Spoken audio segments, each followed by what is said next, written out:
When we think of monsters, we usually picture them on land.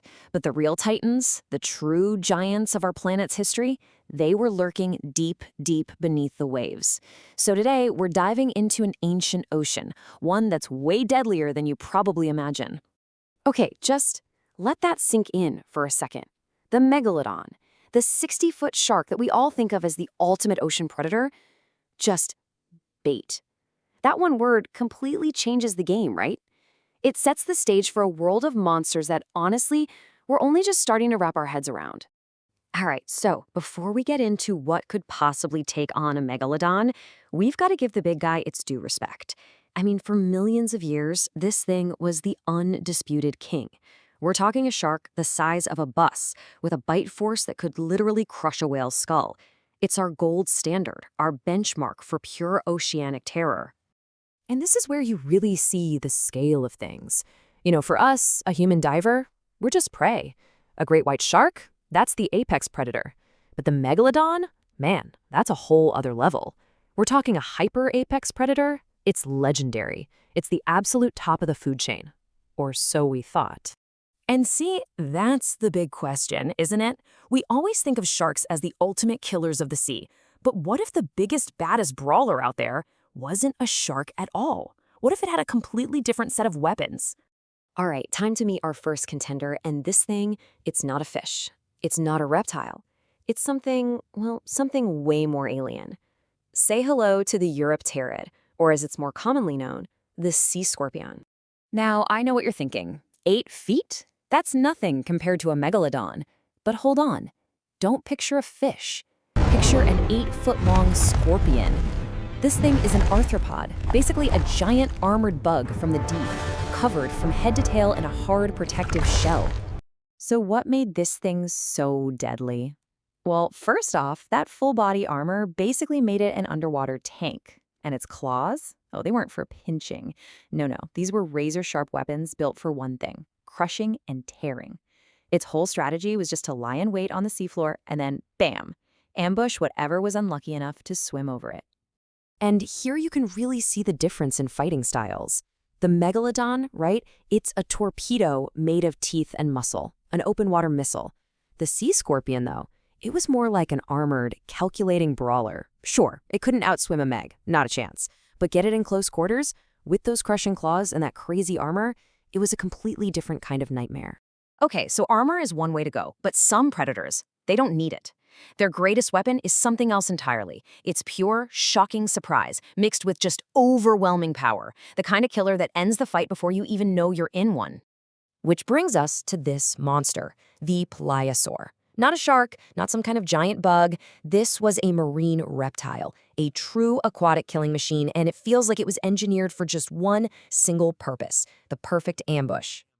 I mean, just listen to the stats on this thing. We're talking up to 40 feet of pure muscle, a body shot through the water by 4 massive flippers, built for nothing but pure explosive speed. And then there's the business end. Its jaw was just packed with teeth that were a foot long. And these weren't like shark teeth for slicing. No, these were thick, conical spikes.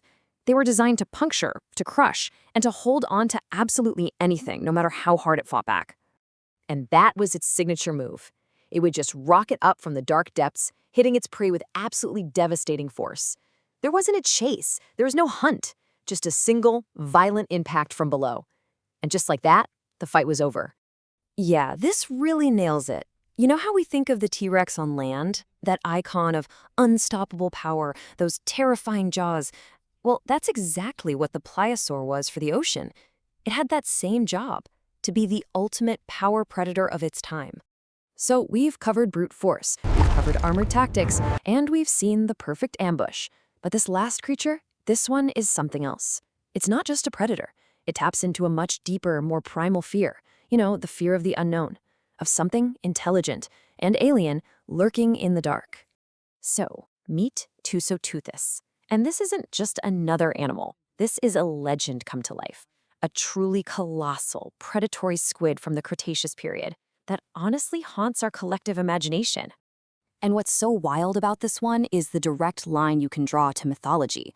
I mean, for centuries, sailors told stories about giant squid, the Kraken, pulling entire ships down into the abyss. Tusoteuthis kind of suggests those stories might have been based on a terrifying reality. It's the real-world monster that might just be behind the myth. But here's the part that really gets me, the most chilling part. We have no idea how big it actually got. Because it's a soft-bodied animal, it doesn't fossilize well. So we have hints, we have evidence of massive size, but we don't know the upper limit. It's a total mystery. It just represents that terrifying, immeasurable vastness of the deep. So as we pull all this together, it becomes pretty clear that the ancient ocean wasn't just a kingdom ruled by one single predator. No, it was a whole ecosystem, just teeming with different kinds of killers, and each one was a master of its own domain. So let's run down the roster, right? You've got the Megalodon, the king of sheer bite force. You've got the sea scorpion, the armored brawler, the Pliosaur, the unstoppable ambush predator, and then the Tusoteuthis, this colossal, nightmarish kraken. Each one was a master of a completely different style of killing. And really, that's the big takeaway here. For so long, we've put the Megalodon on this pedestal as the sea monster. But the truth? It was just one terrifying player on a team full of absolute killers. The ancient ocean was so much scarier than we ever imagined.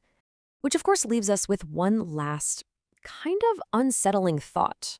Our fossil record? It's nowhere near complete. The ocean is still so vast and mysterious. So if these are the monsters that we know about, what other nightmares are still down there, just waiting to be found?